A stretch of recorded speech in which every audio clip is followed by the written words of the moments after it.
هذه الحلقة برعاية منظمة شارل للتنمية ضمن حملة أعرفي حقي. أهلا ومرحبا بكم متابعي ومستمعي راديو بوير اف ام في حلقة جديدة من برامج راديو بوير اف ام حول قانون العاملين في القطاع الخاص ذو الرقم 19 لعام 2016.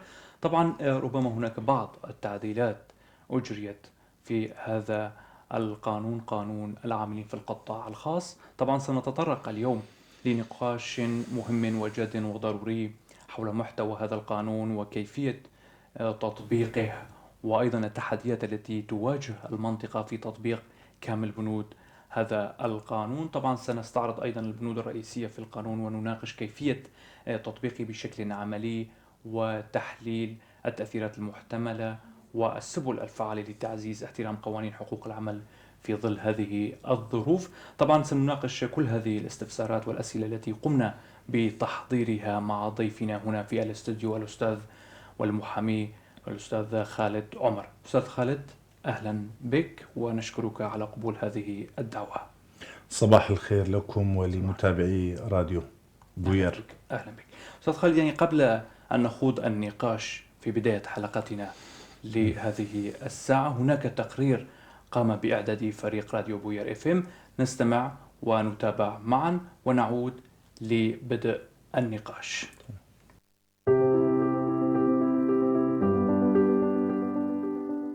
أصدرت الإدارة الذاتية لشمال وشرق سوريا قانون العاملين للقطاع الخاص، والذي حمل الرقم 19 لعام 2016، ولم يتم العمل على أي بند من بنوده 46 رغم متابعة اللجان المختصة عملها بتعديلات على القانون في عام 2019، ومن ثم أجريت تعديلات أخرى عام 2022 حتى تمت المصادقة عليه. ولكن توقف العمل على هذا القانون لأسباب كثيرة، منها الوضع الأمني والهجمات التي تتعرض لها المنطقة. قانونيا، هل يجوز تأجيل المصادقة أو العمل على أي قانون تمت مصادقته؟ وكيف يمكن سن القوانين في ظل هذه الأوضاع الأمنية الصعبة؟ وهل تستطيع الجهات المعنية الدفاع عن القوانين الصادرة أو تطبيق بعض بنودها؟ وما هي الإجراءات التي من الممكن اتخاذها لضمان تنفيذ القوانين العملية بفاعلية وفاعلية في إقليم شمال وشرق سوريا؟ وهل كانت بنود القانون رقم 19 كافية وفعالة على توفير بيئة عمل عادلة ومستقرة ومنع التمييز بين الجنسين؟ وأن يكون حلاً ملائماً للتحديات التي تواجه سوق العمل في مناطق الإدارة الذاتية؟ وما هي الخطوات التي من الممكن اتخاذها لتعزيز تنفيذ واحترام قوانين حقوق العمل في هذه الظروف الصعبة؟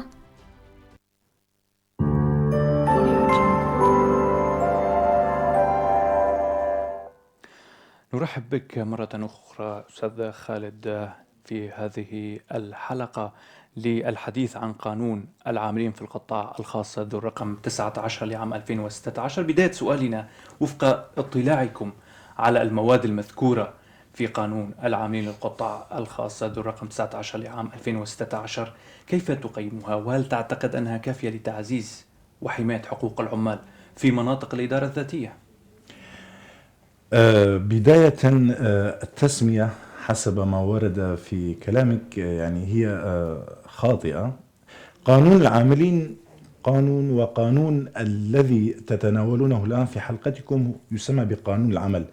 قانون العاملين هو القانون الخاص بالعاملين في القطاع العام، أي في مؤسسات الإدارة الذاتية، يسمى بقانون العاملين. صدر عام 2018 عن المجلس التشريعي في مقاطعة الجزيرة، وفيما بعد عام 2020 صدر قانون على مستوى شمال وشرق سوريا،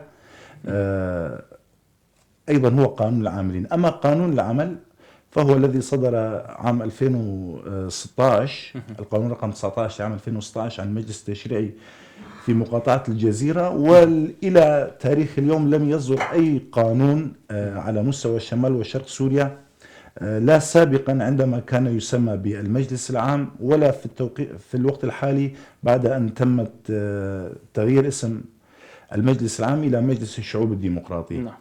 طبعا القانون رقم 19 لعام 2016 كما قلنا هو قانون خاص بالعمالة الخاصة، أي الأشخاص الذين يمارسون أي عمل كان، ولكن ليس في نطاق المؤسسات العامة، يعني ليسوا من موظفين الإدارة الذاتية.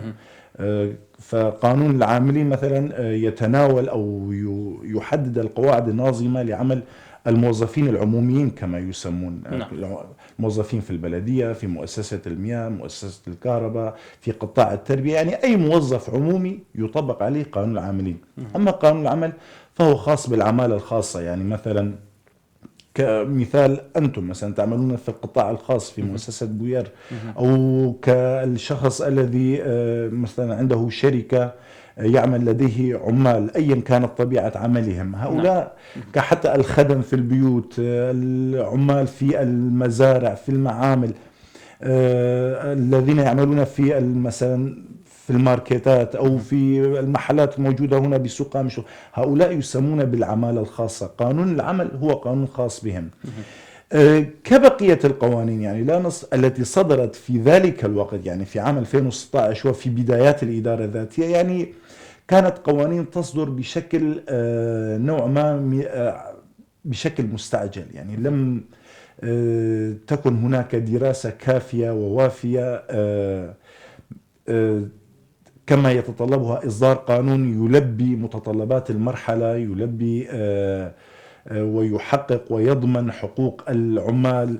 ولكن يعني مع ذلك القانون من حيث المبدأ هو قانون جيد، يعني تناول في مواده التفاصيل والخطوط العامة فيما يتعلق بحقوق العاملين وما يتعلق بحقوق أرباب العمل، ويعني يضمن للعاملين ولأرباب العمل حقوقهم. ولكن وجود القانون لوحده يعني لا يكفي لأن يلبي أو يضمن حقوق العمال، لا سيما أن العمل الخاص يعني نستطيع أن نقول بأن الشخص يضطر بشكل من الأشكال أن يخضع لشروط واشتراطات رب العمل التي حتى قد تكون مخالفة لما تضمنه قانون العمل. يعني على سبيل المثال مثلا عدد ساعات العمل اليومية هي 8 ساعات في قانون العمل، ولكن من الممكن أن يفرض عليك رب العمل مثلا العمل لمدة 10 ساعات 12 ساعة، وحتى من دون صرف استحقاق الساعات الإضافية للعمل، بسبب أن الإنسان يكون مضطرا للعمل من أجل تأمين لقمة عيشه. من الممكن أن يتنازل عن الكثير من حقوقه، كمثلا الحق في الحصول على إجازة، التقيد بعدد معين من ساعات العمل، وأمور أخرى. قد حتى موضوع الضمان الصحي قد يتنازل عنه، قد يتنازل عن أن تتحمل المؤسسة أو الشركة أو رب العمل الذي يعمل هذا العمل تحت إشرافه عن أجور النفقات العلاج الطبي وما إلى ذلك. بخصوص التنازل عن حقوقه، يعني أفهم من كلامك ومن ملامح وجهك أن هذا القانون ليس هو ساري المفعول في ظل هذه الفترة، وإلى أين يتجه العمل بعد ذلك؟ إن تنازل عن حقوقه وأن فرض رب العمل ساعات إضافية بدون أي أجر إضافي، إلى أين يتجه؟ المفترض أن يتجه العامل إلى المحاكم، إلى القضاء، أو قبل ذلك تكون هناك نقابة هي التي تتولى متابعة وضعه عند رب العمل. يعني كما تعلمون هناك مثلا هنا في الإدارة الذاتية توجد العديد من النقابات التي تتناول موضوع العاملين، مثلا الصحفيون لديهم نقابة، المهندسون لديهم نقابة، حتى الحلاقون عندهم نقابة، الفنانون عندهم نقابة. النقابات بالأساس وجدت من أجل حماية حقوق الأشخاص المنضمين إليها، ومن أجل يعني ضمان عدم حصول تعسف من أرباب العمل أو من أصحاب العمل تجاههم. لكن قانون العمل ليس أنه لا يدخل في التطبيق إلا إذا كانت هناك شكوى من العامل نفسه تجاه رب العمل. هنا المفارقة، يعني العامل من أجل أن يضمن بقائه في العمل يتحمل الشروط التي يفرضها عليه رب العمل. يعني هي علاقة توافقية يعني من حيث المبدأ. مثلا أنا سوف أعمل هنا عند مؤسستكم على سبيل المثال بأي صفة كانت. مثلا رب العمل يقول لي بدك يجب عليك أن تعمل لمدة 10 ساعات في اليوم، وبدون أن يكون هناك صرف لساعتين إضافيات في العمل، بما أنه العدد المحدد لساعات العمل هو 8 ساعات. نعم. هناك عطلة أسبوعية يجب أن أتنازل عنها، لأن عدد أيام العمل هي 6 أيام، وهناك يوم استراحة. فحتى أن لا أفقد فرصة العمل أتنازل عن حقوقي. فبالتالي نرى بأن أغلب الذين يعملون بموجب عقود شفوية. الأصل أن يكون ارتباط العامل مع رب العمل بموجب عقد كتابي. نعم. مع أن القانون لم يلزم وجود عقد كتابي، وإنما حتى اكتفى بالعقد الشفوي. هناك أعمال بطبيعتها لا يمكن أن ننظم فيها عقود كتابية. مثلا تريد أن يعمل لديك عمال لمدة 3 أيام مثلا في مزرعة أو حديقة أو لغرض عمل مؤقت، لا أحد يعمل مثلا عقد كتابي. فبالتالي العقود الشفوية حتى وإن حصلت شكوى بصددها تكون صعبة الإثبات. من جهة أخرى كما قلت العامل من أجل أن لا يفقد فرصة العمل يتنازل عن حقوقه. يعني باختصار نستطيع أن نقول أن قانون العمل لا يدخل في التطبيق ولا تطبق أحكامه إلا إذا حصلت شكوى من أحد الأطراف مثلا وخاصة من العمال، لأنهم دائما هم الفئة الأضعف أو الحلقة الأضعف فيما لو وضعناهم أمام أرباب العمل. فلا يدخل قانون العمل في التطبيق. إضافة إلى ذلك يعني حتى الإدارة الذاتية يعني لديها تقصير في هذا الجانب.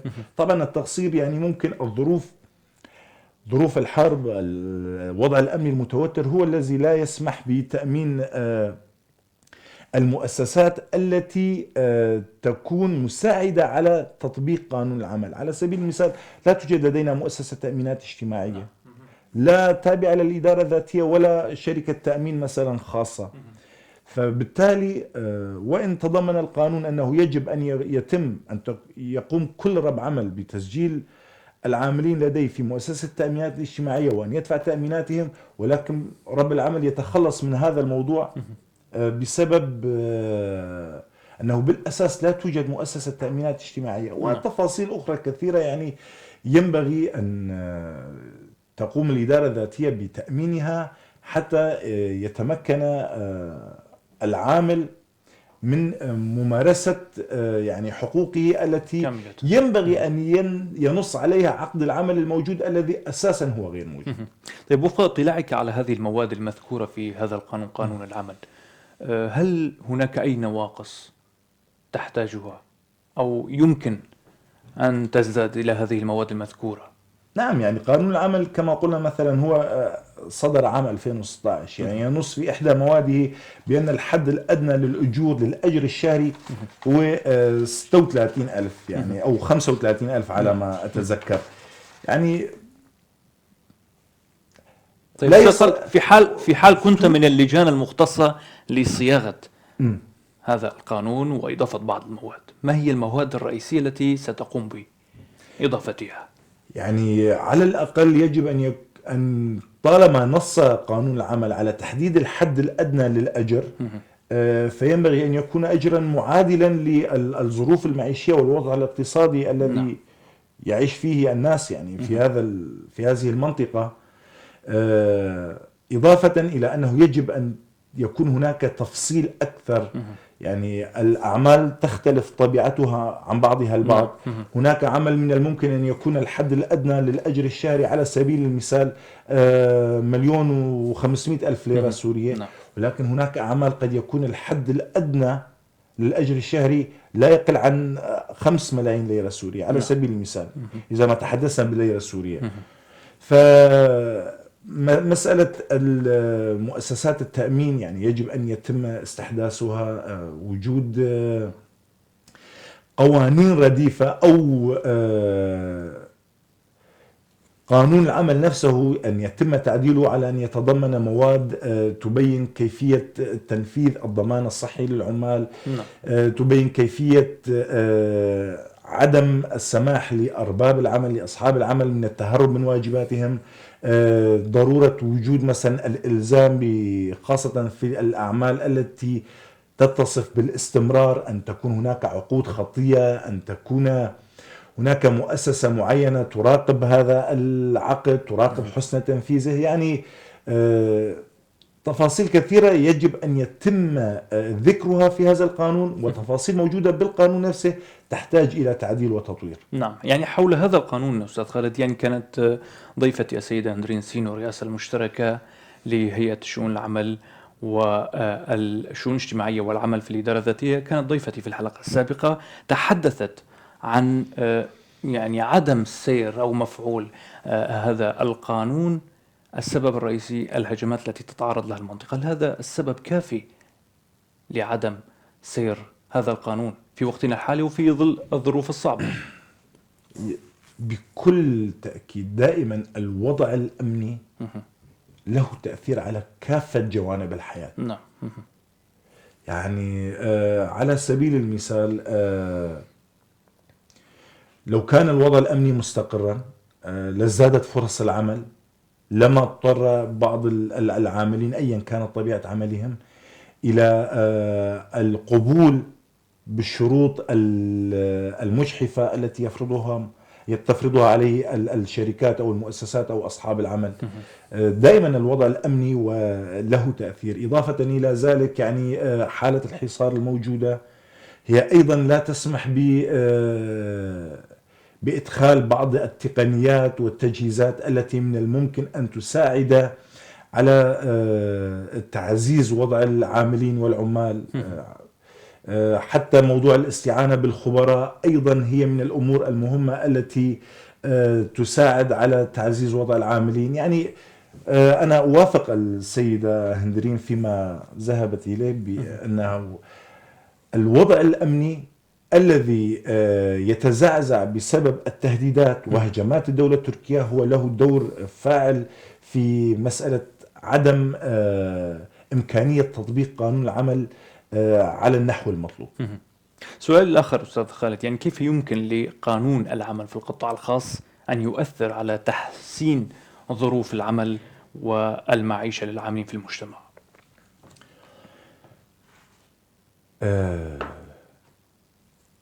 أن تكون هناك أمور وجوبية بقانون العمل. يعني على سبيل المثال قلنا يجب أن تكون هناك عقود خطية، يجب على النقابات أن تمارس دور الرقابة سواء السابقة أو المعاصرة للعمل. يعني قبل توقيع عقد العمل يجب أن تكون مثلا أن يفرض قانون العمل أن يتم تصديق هذه العقود مع النقابة المختصة بالعمل الذي تعاقد عليه العامل. على سبيل المثال أي أن يتضمن مثلا قانون العمل أنه لا يجوز للإعلاميين أو لا يحق لأصحاب المؤسسات الإعلامية التعاقد مع أي شخص إعلامي دون أن تشرف تلك النقابة، على سبيل المثال اتحاد الإعلام الحر على ما أعتقد هو النقابة التي تتبعون لها، دون أن يتم تأشير هذا العقد من تلك النقابة. يعني وجود أطراف ثالثة ورابعة تتابع عقد العمل ما بين صاحب العمل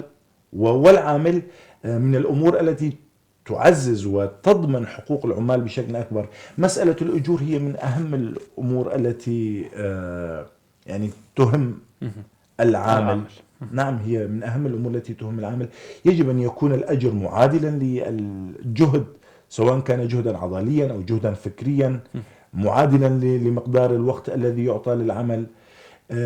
هذه الأمور، مسألة الضمان الصحي، يعني يجب أن يكون العامل مؤمنا صحيا.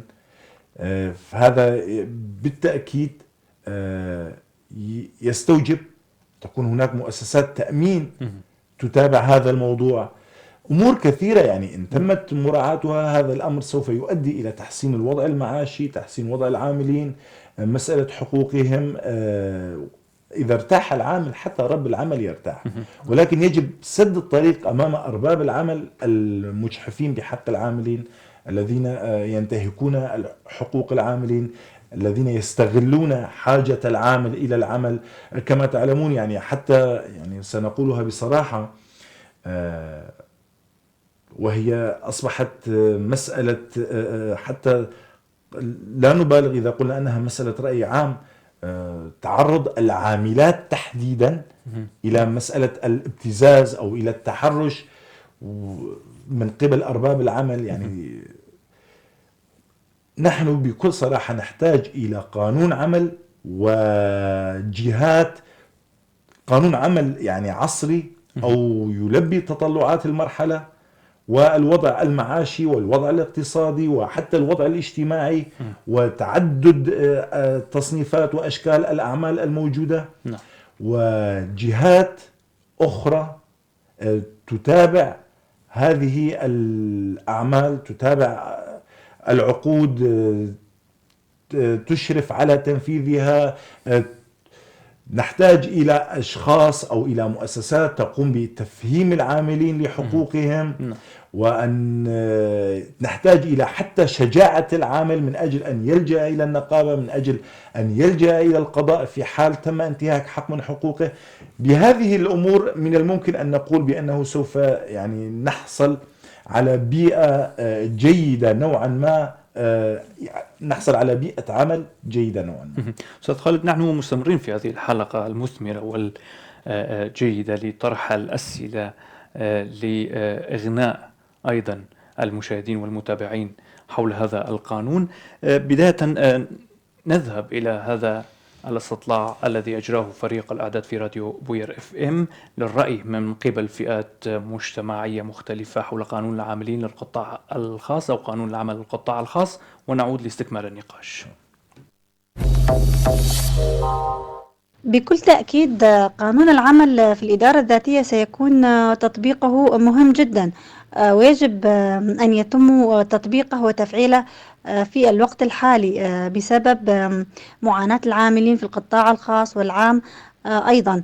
فالقانون هو الذي يحدد حقوق العمال، ويجب التركيز على حقوقه في الأجر وأيضا في الإجازات السنوية. القانون قد أصدر مسبقا، لكن لم يتم تنفيذه ولأسباب مجهولة، وأعتقد أن نقابة الكادحين يجب أن تطلب بتطبيق هذا القانون لضمان حقوق العمال، خصوصا في ظل الظروف الاقتصادية الراهنة الصعبة. قانون العمل يضمن حقوق العمال بشكل خاص في القطاع الخاص، لكن لا يتم تطبيقه من قبل الإدارة الذاتية. فمن الواجب بداية تنفيذ وتطبيق هذا القانون وتفعيله في الوقت الحالي بسبب الوضع الاقتصادي المتدهور في المنطقة، لحصول العامل على كافة حقوقه المالية وعدم ضياع حقوقه مقابل ما يعطي من تعب وجهد. مطالبنا هي التركيز على حقوق العمال في القطاعين العام والخاص، ومنها إعطاء الأولوية لأصحاب الشهادات والجامعات للعمل في القطاع العام، وعدم التميز بينهم وتفضيل شخص على شخص آخر. قانون العمل في الإدارة الذاتية قد صدر منذ 5 سنوات، ولكن لحد الآن لن يتم تطبيق هذا القانون. لذلك نحن كعمال، نحن كموظفين في الإدارة الذاتية نطالب بأن يتم تطبيق هذا القانون، ولا نعلم لحد الآن لما لم يتم تطبيقه لأسباب مجهولة. وأيضا نطالب بمنح مكافآت شهرية أو سنوية، ونطالب أيضا بالتعامل السلس من المدراء للعمال في القطاع الإدارة الذاتية والقطاع الخاص في التحديد. قانون العمل هو مجموعة القواعد التي تنظم العلاقات الناشئة بمناسبة قيام شخص بالعمل لحساب آخر، وهو أحد فروع القانون الخاص، يعني بتنظيم علاقات العمل. طبعا هذا القانون لا يطبق في مناطقنا، يجب تطبيقه والبدء بتنفيذه على الفور لكي يكون هذا القانون بمثابة ضمانة لأن يكسب العمال حقوقهم. أهم الخطوات الآن التي يجب اتخاذها في ظل عدم تطبيق هذا القانون: بداية النظر إلى مطالب العمال في القطاع الخاص وأخذ آرائهم بإضافة بنود تمنحهم حقوقهم المالية من ناحية زيادة الرواتب والأجور، وعدم تمييز بين الأشخاص بسبب الديانة والمذاهب والثقافات كما يجب أن يقدم العمال طلب إلى نقابتهم بضرورة تطبيق هذا القانون. بالنسبة لقوانين الإدارة الذاتية للقطاع الخاص، طبعا هي ما بتضمن حقوق جميع الموظفين، لأنه في كتير مؤسسات عم تتمادى بطلباتها، سواء بإضافة أو تطويل أوقات الدوام أو بالمهام الأخرى. يعني مثلا أنا بكون متفق مع المؤسسة على مهمتين ثلاثة، فهن ببلشوا يعطونا مهام زيادة أكثر وأكثر وبنفس الراتب وبنفس العقد. وفي كمان مطلب بشأن تطبيق خطوات انه يا ريت يكون في هيك حقوق وتساوي اكثر بالنسبه اللي عم يشتغلوا بالقطاع الخاص. يعني كيف؟ مثلا انا في عندي حقوق كموظف على الشركه الى اخره، فالمفروض انه يتم مراعاه هي الحقوق وما يتم التعامل من مبدأ الاستعباد. ونحن منطالب أيضا بقانون يضمن كافة الحقوق. طبعا يضمن حقوق المؤسسة، أصلا المؤسسة من خلال العقد عم تضمن حقوقها، ولكن حقوق العاملين ضمن عقد معين مو دائما مضمونة. عم يتم أحيانا الإسراف باستنزاف جهود الموظفين. وأيضا نتمنى أنه يكون في قوانين بتلزم المؤسسات والشركات بالتقيد بعقد العمل الموقع.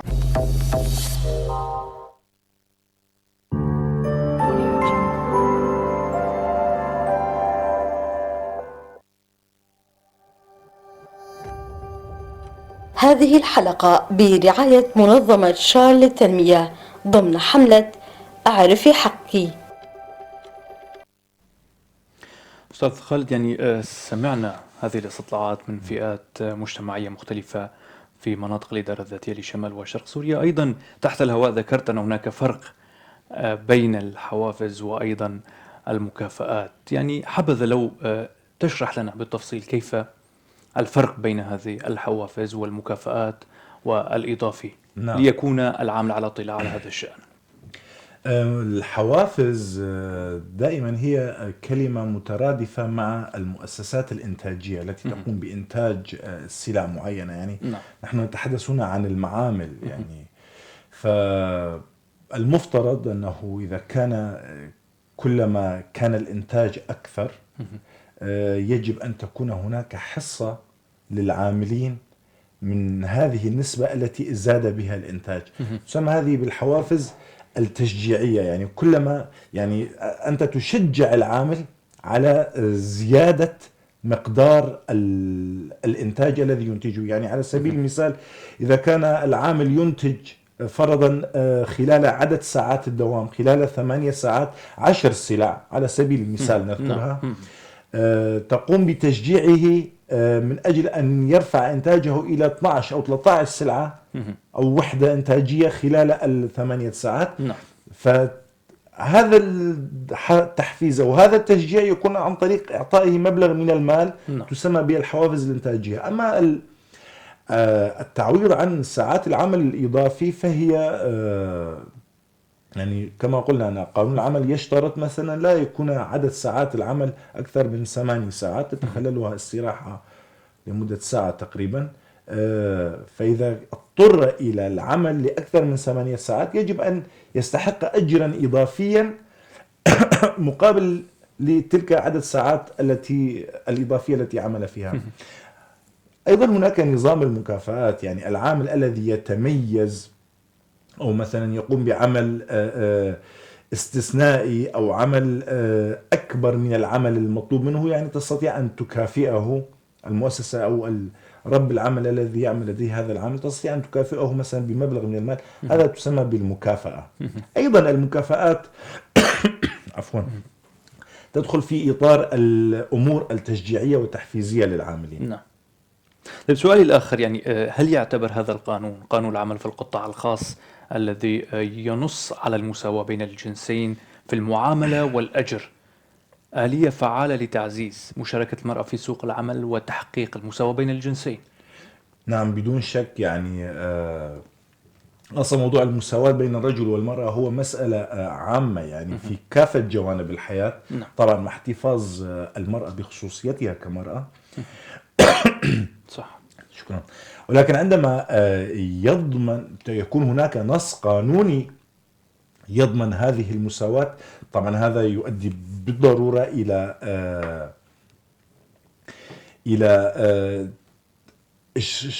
إشغال المرأة لسوق العمل بأعمال كان من الممكن لو لم يوجد هذا النص القانوني لكان ملأ الرجل ذلك الفراغ في سوق العمل. فطبعا وجود نص قانوني يضمن المساواة ما بين الرجل والمرأة من حيث الحقوق ومن حيث الواجبات في الأعمال طبعا التي تستطيع المرأة القيام بها. هناك أنواع الأعمال التي تحتاج إلى جهد بدني قد لا يمكن للمرأة أن تقوم بها أساسا، وإن كان القانون يسمح بذلك، ولكن هناك بعض الأمور بطبيعتها لا يمكن للمرأة أن تقوم بها، وهناك أيضا أمور لا يمكن للرجل أن يقوم بها ولكن تستطيع المرأة أن تقوم بها. ولكن نحن هنا نتحدث في الأعمال التي يستطيع كل من الرجل والمرأة أن يقوم بها. فوجود نص قانوني طبعا بكل تأكيد يعني يجعل فرصة المرأة في تولي تلك الأعمال أكبر مما في حال لو لم يكن لدينا قانون عمل ينص على هذا الشيء.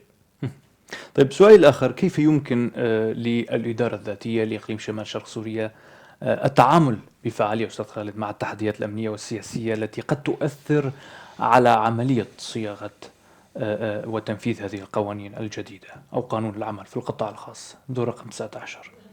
يعني بكل تأكيد الإدارة الذاتية تسعى بكل طاقتها سواء من الناحية الدبلوماسية ومن الناحية العسكرية وحتى من الناحية الأمنية في سبيل أن تتخلص من تلك العوائق، تتخلص من العوامل التي تؤدي إلى زعزعة الوضع الأمني الذي يؤثر بشكل مفترض على سوق العمل، على وضع العاملين، على وضع المؤسسات التي يعمل لديها العاملين. فإذا كانت هناك تحديات بدون شك هي تحديات يعني تأتي رغما عن الإدارة الذاتية وليس بإرادتها، ولكن ما نشهده أن القوات العسكرية على سبيل المثال يعني تبذل كل جهدها من أجل حماية المنطقة من الهجمات. بالتالي هذا يؤثر إيجابا، يعني موضوع الدفاع والحماية يؤثر إيجابا على كافة مناحي الحياة ومن ضمنها موضوع العمالة الخاصة. ولكن يعني مسؤولية الإدارة الذاتية لا تتوقف أو لا تنتهي فقط في مسألة مواجهة التحديات التي قد تؤثر سلبا على وضع العمال والعاملين. الإدارة الذاتية بحاجة إلى تعديل لقانون العمل الموجود، بحاجة إلى إصدار قانون على مستوى الشمال وشرق سوريا من مجلس الشعوب الديمقراطي في الإدارة الذاتية لشمال وشرق سوريا. أن يتم إصدار هذا القانون بالبداية أيضا يحتاج إلى تقييم شامل والتام لوضع العاملين العمال خلال السنوات التي مضت منذ الصدور، على الأقل منذ صدور قانون رقم 19 عام 2016 وإلى الفترة أو إلى التاريخ الذي سيصدر به القانون الجديد الذي من المفترض أن يصدر. هذا التقييم قد يحتاج إلى شركات متخصصة تقوم بعمليات استمزاج الرأي وعمل استفتاءات في سوق العمل من مختلف الشرائح، سواء من مختلف تصنيفات العمل، من مختلف الشرائح العمرية، حتى على الأساس الاختلاف الجنسي، حتى على أساس الاختلاف القومي والديني. يعني وجود هكذا تقييم سوف يؤدي بالضرورة إلى إصدار قانون نستطيع أن نسميه بقانون عصري يلبي ويكون على مقدار أو بمستوى المرحلة التي نعيشها الآن. الإدارة الذاتية تحتاج إلى تشكيل المؤسسات الرديفة التي تعزز من تطبيق قانون العمل وتضمن حقوق العمال، وتحدثنا عن ذلك فيما يتعلق بمؤسسة التأمينات الاجتماعية على سبيل المثال. طيب أستاذ خالد، يعني هل هناك توجه قانوني باتجاه تعديلات أو تحديثات على القوانين العمالية الحالية لضمان وتعزيز حقوق العمال في المنطقة وتكييفها مع الوضع الراهن؟ حسب ما نسمع يوجد هكذا توجه. هناك مؤسسات، يعني أنا شخصيا تم دعوتي من قبل منظمة شار من أجل حضور ورشة عمل. على ما أعتقد يوجد لديهم مشروع يريدون طرحه على الإدارة الذاتية، هو مشروع تعديل لقانون العمل.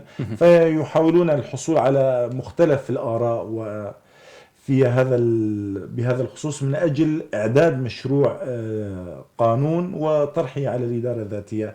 يعني حسب ما أسمع نعم توجد هناك نية من أجل إصدار قانون عمل جديد على مستوى الشمال والشرق السوري.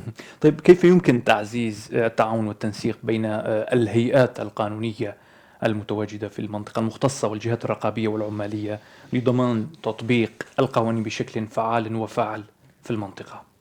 قبل أن نتحدث عن تطبيق القانون بشكل فاعل يجب أن يكون القانون بالأساس قانونا عاما وشاملا ومستوفيا لجميع التفاصيل، ومن ثم نبحث عن آلية التطبيق. أساسا لو كان القانون يعني بالمستوى المطلوب، القانون الموجود بالمستوى المطلوب، لكان تضمن في ذاته آليات تطبيقه وكيفية إلزام أطراف عقد العمل سواء كانوا العمال أو رب العمل بالالتزام القانون. يعني بداية يجب أن يكون القانون الموجود أو المنشود، يعني الذي نريد أن يصدر قانونا شاملا وعاما ومستوفيا لكافة التفاصيل التي تحدثنا عنها، والتي توجد هناك أيضا تفاصيل أخرى يمكن أن لا يتسع الزمان والمكان للحديث عنها.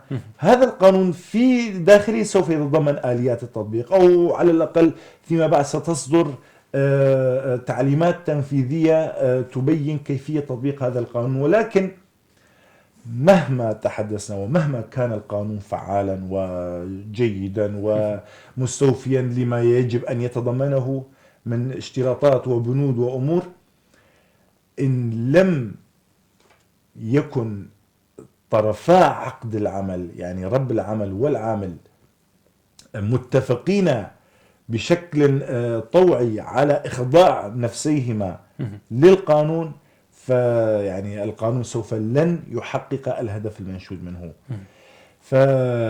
لأنه دائما تحصل هناك التفافات على القوانين، خاصة القوانين التي لا تتضمن أمور جزائية، يعني لا يترتب على خرق موادها مثلا عقوبة من قبل الشخص الذي يخترق سواء كان العامل أو رب العمل. يحصل التفاف حول هذه القوانين. فوجود النقابات بالدرجة الأولى وتوليها لصلاحيات ممنوحة لها في تتبع وضع العمال والعقود وما إلى ذلك سوف يعزز من تطبيق قانون العمل. نعم. طيب أستاذ خالد، كلمة أخيرة ورسالة توجهها قبل أن أختتم هذه الحلقة. يعني نتمنى قبل كل شيء، قبل أن نتمنى أو نناشد العمال، يجب أن نناشد أرباب العمل على أن لا يستغلوا حاجة الناس إلى العمل، على أن لا يكونوا مجحفين بحقوق العمال بسبب حاجتهم إلى العمل، أن تكون الأجور بالمستوى يعني ملبية على الأقل الحد الأدنى من متطلبات حياة الإنسان. يعني هل من المعقول أن يعمل شخص لديه أسرة مؤلفة من 4 أشخاص على الأقل أن يعمل بأجر مثلا 1,000,000 أو 1,000,000، يعني ما يعادل $100 مثلا. يعني هذا من الأمور التي يعني غير منطقية. يعني يجب على أرباب العمل أن لا يستغلوا حاجات العمال، ندعوهم إلى أن يقوموا ببعض الأمور حتى وإن لم ينص عليها عقد العمل، مثلا الرعاية الطبية للعاملين، منحهم الإجازات عند الحاجة، عدم استغلال حاجاتهم. أيضا ندعو العمال أن ينظموا أنفسهم بشكل فعال أكثر ضمن نقاباتهم، لأن النقابة هي المؤسسة الأولى والأجدر والأقوى في حماية حقوق العمال. ندعو العمال بأن يكونوا يعني أن لا تدفعهم الحاجة الماسة إلى العمل إلى الرضوخ لرغبات بعض أصحاب العمل الجشعين يمكن تسميتهم. أن يلجأوا إلى النقابات. صدقا لو حصلت هناك شكوى وثانية وثالثة بخصوص أرباب العمل، فهذا الشيء سوف يردع أرباب العمل من استغلال حاجات العمال. بنفس الوقت حتى نكون عادلين، يعني حتى هناك عمال هم أيضا يستغلون أرباب العمل، يستغلون المكان الذي يعملون فيه لأغراض خارجة عن الهدف من العمل أو خارجة عن نطاق العمل. أيضا يعني يجب عليهم أن يلتزموا بأخلاقيات العمل. موضوع الأخلاقيات وآداب أي عمل هي حتى أسمى من القانون نفسه، يعني يجب أن نكون واعين لهذا الأمر. أدعو الجميع يعني إلى عدم التنازل عن حقوقه، سواء كانوا عمال أو أرباب عمل. أشكرك جزيل الشكر على حضورك معنا وعلى كل هذه الإجابة التي تلقيناها منك الأستاذ خالد عمر محامي. شكرا جزيلا لك، على أمل أن نلتقي في حلقات أخرى ومواضيع أخرى. شكرا جزيلا لك. شكرا لكم أيضا على الاستضافة، وشكرا على هذه الحلقة الهامة، وشكرا على لكادر بوير، هذه المؤسسة التي أعرفها منذ سنوات، وهي مؤسسة عريقة صراحة وبنيت بجهود جبارة. شكرا أهلا لكم. بك. أهلا بك. طبعا متابعينا ومستمعين، إلى هنا تنتهي حلقتنا من برنامج خاص استضفنا فيها الأستاذ والمحامي خالد عمر. تحدثنا وتناقشنا عن قانون العمل القطاع الخاص وما يجب العمل أو العمال في مناطقنا مناطق الإدارة الذاتية لشمال وشرق سوريا القيام به، ومن أخلاقيات العمل ضمن أي من القطاعات الخاصة. شكرا جزيلا لكم متابعينا، على أمل أن نلتقي في حلقة أخرى ومواضيع أخرى. إلى اللقاء. هذه الحلقة برعاية منظمة شارل للتنمية ضمن حملة أعرفي حقي.